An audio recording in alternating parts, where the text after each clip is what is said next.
Lorry ഇപ്പോൾ മറിച്ചിട്ടിരിക്കുന്നു. നേരത്തെ സുജയ സൂചിപ്പിച്ചതുപോലെ ലോറിയുടെ ഭാഗം നേരത്തെ തലകീഴായി കിടന്നത് പൂർണ്ണമായും മറിച്ചിടുന്ന നടപടിക്ക് വേണ്ടിയാണ് ആ ക്രെയിൻ ഉപയോഗിച്ചുകൊണ്ട് അതിൻ്റെ ഒരു വശത്ത് വലിയ രീതിയിൽ വടം ഉപയോഗിച്ച് ടൈ ചെയ്തിരുന്നത്. ഇനിയിപ്പോൾ ആ വാഹനത്തെ വലിച്ചു കയറ്റുക എന്നുള്ളതാണ് ലക്ഷ്യം.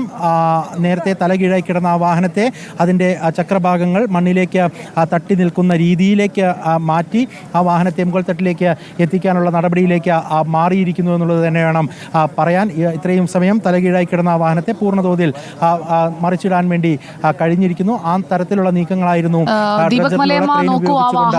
നടത്തിയിരുന്നത്. ഇനിയിപ്പോൾ ആ വാഹനത്തെ ദീപക്, ആ വാഹനത്തിൻ്റെ ക്യാബിൻ ഭാഗം അത് കാണുമ്പോൾ തന്നെ നമുക്ക് അത്രയും വിഷമമുണ്ടാക്കുന്ന രീതിയിലാണ്. അത് തകർന്ന് തരിപ്പണമായി കിടക്കുന്ന തരത്തിലാണ് ആ ക്യാബിൻ ഭാഗമുള്ളത്. അതിനുള്ളിലായിരുന്നു അർജുൻ ഒന്നും അറിയാതെ 8:33 ഈ അപകടമുണ്ടാകുമ്പോൾ ഉറങ്ങിക്കിടന്നിരുന്നത്. ഡ്രൈവിംഗ് സീറ്റിന് പിന്നിലുള്ള ബെർത്തിൽ കിടക്കാനുള്ള സൗകര്യമുണ്ട്, ഭക്ഷണം പാകം ചെയ്യാനുള്ള സൗകര്യം, അങ്ങനെ എല്ലാമുള്ള ആ ക്യാബിൻ ഭാഗത്ത് എന്നും വിശ്രമിക്കാറുള്ളത് പോലെ ലോഡെടുത്ത് തിരിച്ചു വരുമ്പോൾ കുറച്ചു നേരം വിശ്രമിച്ചതിന് ശേഷം നാട്ടിലേക്കുള്ള യാത്ര തുടരാമെന്ന് കരുതി ലക്ഷ്മൺ നായിക്കിൻ്റെ ചായക്കടയ്ക്ക് മുന്നിൽ ഈ ട്രക്ക് നിർത്തിയിട്ട് നമ്മളിപ്പോൾ കാണുന്ന ഈ തകർന്ന തരിപ്പണമായ മുൻഭാഗം, ആ ട്രക്കിൻ്റെ മുൻഭാഗം, ആ ക്യാബിനുള്ളിൽ ഉറങ്ങിക്കിടക്കുകയായിരുന്നു അർജുൻ. ഈ വലിയ ആഘാതത്തിലേക്ക്, ഇത്രയും താഴ്ചയിലേക്ക് പതിക്കുമ്പോഴും അപകടത്തിൻ്റെ അവസാന ഘട്ടത്തിലായിരിക്കാം ഒരുപക്ഷെ അർജുൻ ഇത് അറിഞ്ഞിട്ടുണ്ടാവുക, അല്ലേ ദീപക്?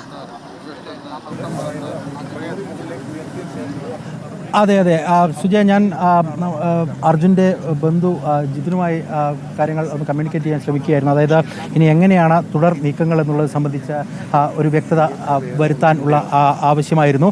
ഇപ്പോൾ ജിതിൻ പറയുന്നത് സർക്കാരിൻ്റെ ഭാഗത്ത് നിന്ന് DNA വേണം എന്നുള്ള നിലപാടാണ് ഉള്ളത് എങ്കിൽ ആ നിലയ്ക്ക് കാര്യങ്ങൾ കൊണ്ടുപോകാം. അല്ലാത്ത പക്ഷം കൃത്യമായി തന്നെ സർക്കാർ നൽകുന്ന വിവരങ്ങൾക്കനുസരിച്ച് കാര്യങ്ങൾ നീക്കാമെന്നുള്ളതാണ്. കുടുംബത്തെ സംബന്ധിച്ച് ഏറെക്കുറെ അത്തരത്തിൽ ധാരണയുണ്ട് എന്നുള്ളതാണ് നമ്മൾ മനസ്സിലാക്കുന്നത്. അദ്ദേഹത്തിനോട് ഇപ്പോൾ സംസാരിക്കാമെന്ന് ഞാൻ കരുതുകയാണ്. അദ്ദേഹത്തിൻ്റെ ഒരു ഓഡിയോയിലേക്ക് നമുക്ക് ഒരു ഘട്ടത്തിൽ പോകാമെന്ന് കരുതുന്നു. ജിതിനെ